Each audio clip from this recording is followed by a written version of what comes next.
Hello, everyone. What's going on? My name's Rygos Pop, and welcome back to Rise Horror Movie Reviews. Man, it's been so long since our last review. Today's review, we're looking at what's been voted: the Toxic Avenger, the 1984 superhero horror comedy movie, produced by Troma and created by Michael Hers and Lloyd Kaufman.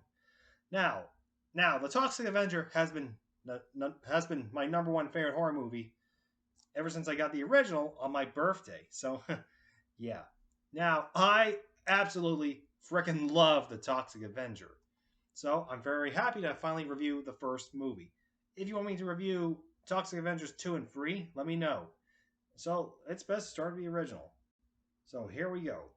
The movie starts off in a location in the United States, more specifically in New Jersey, in a town called Tromaville, based on the name of the company, Troma, but Tromaville. So the story begins with a young janitor at the Tromaville Health Club, Melvin Junko. So he was humiliated and bullied by members of the health club.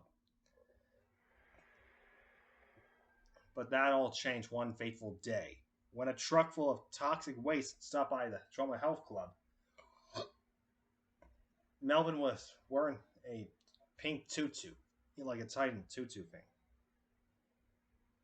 So after he was humiliated into thinking he was going to kiss a girl, he kissed a sheep. Like seriously, how did they even get a sheep in Tromaville? Did Tromaville have like some sort of farm? Although I gotta admit that scene was pretty funny. Other scenes I find funny within the movie, like a fat female working out in an aerobics class, and the movie's villain, Mayor Peter Bellgoody, getting a massage while eating a sandwich. Now that's what I call an executive workout. But anyways, after Melvin crashed out of the window and fell into a barrel of toxic waste in a truck, Melvin began to mutate, and thus after trying to wash off all the toxic waste off his skin, it got worse. And thus Melvin became a mutated freak of human size and strength, of superhuman size and strength. And thus, he was now known as the Toxic Avenger, or Toxie for short. Now, Toxie is not like other horror movie icon, is another icon in the horror genre. So rather than being a villain, he's a hero, much like Ash Williams. So he pretty much wiped out crime and the corrupt and a lot of bullies. And he also found love with a blind girl named Sarah. But in movies 2 and 3, she was called Claire for some reason. Like what? Did Lloyd Kaufman forgot to mention the old name? I mean, with all due respect, Mr. Kaufman, sir, you could have just keep the name Sarah in Toxic Avenger 2 and 3. No offense. And now, Toxie was able to go into hiding, and thus he was able to wipe out crime, and thus that gained him the respect of the people of Tromaville for the first time in so long. People loved Toxie so much that Peter Bellgoody wanted him dead. So he tried forcing the entire people of Tromaville to kill Toxie, but the mob turned on him, in which Toxie pretty much wiped out Peter Bellgoody for good by ripping his entrails out. Wow, that's pretty gory, even with the standards rivaling with both Saw and Hostel. Overall, this pretty much ended the original film, and thus this was my review on The Toxic Avenger.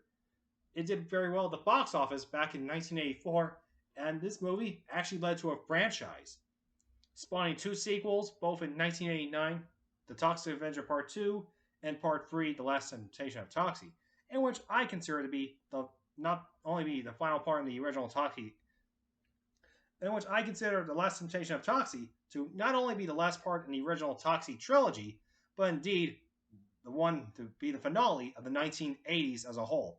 Because let's face it, in the 90s, the horror genre started to decline and started to fade away from the zeitgeist. But I'm not here to say that there weren't any good horror movies coming out prior to Scream. I assure you there were. But to the general audience themselves, it was a stereotype, taken from Dead Meat's recount on Scream. So if you want me to review Scream next, let me know. So aside from that, aside from the two movies, aside from the two sequels, both released in 1989, it also led to a cartoon in 1991 called Toxic Crusaders. Toxic Crusaders.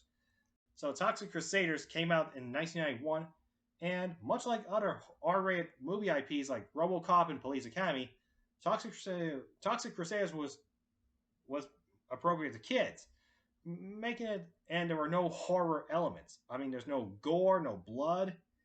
I mean, it was kind of like appropriate for kids. Heck, it's kind of like the Ninja Turtles. And yeah, pretty much. Now, there are some episodes on YouTube, and I did watch them. So, surprising enough. But in 2000, we got a fourth film in the franchise, in which it's called a direct sequel to the original, calling that film Citizen Toxie, in which Toxie goes to another dimension where he meets an opposite world, in which a counterpart of him called the Noxious Offender, or Noxie, he wreaked havoc in hell on Tromaville. Yikes. But hey, Toxie's back and took out his counterpart. Now, there were a lot of video games on Toxic Crusaders, so I need to play one of them someday. Now, there's a fifth film on its way, and it's a complete reboot. With Peter Dinklage of Game of Thrones fame, he's playing Toxie this time. But rather than being called Melvin Junko, he's called Stan Winston. Actually, hold on. I think he was called someone. I think Peter Dinklage is playing a character called Winston. Hang on, let me look it up. I'll be right back.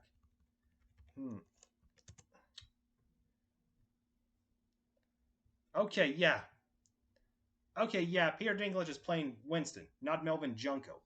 Major loss there. And with all due respect, Mr. Dinklage, sir, you're going to do well as Toxie, I assure you. Also, Kaufman and Hers as the producers, that's a big solid deal. Now, other actors will appear in the reboot, like Kevin Bacon, who was in Tremors, and Elijah Wood, in which all of you may know as Frodo in Lord of the Rings, but we all know him as Casey Connor in The Faculty, and the founder of his company, Spectre Vision, which produced both Mandy and Color Out of Space. Very purpley movies, I would say. Both of them star Nicolas Cage. Aside from that, I have a feeling that the reboot's going to do better than the last one. Then the reboot's going to do better. Will I plan on seeing the reboot? Yes, I will see the reboot when it comes out. So I'm happy to do a marathon of all of the first three movies. Don't have the fourth one yet. And thus, although the Toxic Avenger is a fun superhero horror comedy movie, and it's a relic of the 1980s. Surprisingly enough, came out in the final year of the golden era of slashers, that being 1984. And thanks to this movie's impact, we got a whole lot of superhero horror movies following it, like Brightburn in 2019, and it was produced by James Gunn. Gunn also was a student at Trauma by Lloyd, as Lloyd Kaufman's student. So I would give the Toxic Avenger a solid 5 out of 5. Amazing!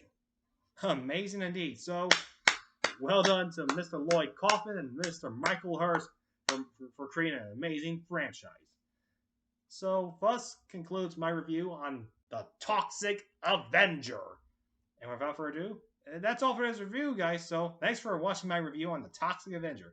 If you want me to review on the two sequels, let me know in the comments below, and I'll review them soon. And by the way, Terraformer is coming soon later tonight, so I'll do an unboxing video. Until then, guys, I'll see you all next time. Goodbye, guys. Goodbye. Say goodbye, Toxie. Bye.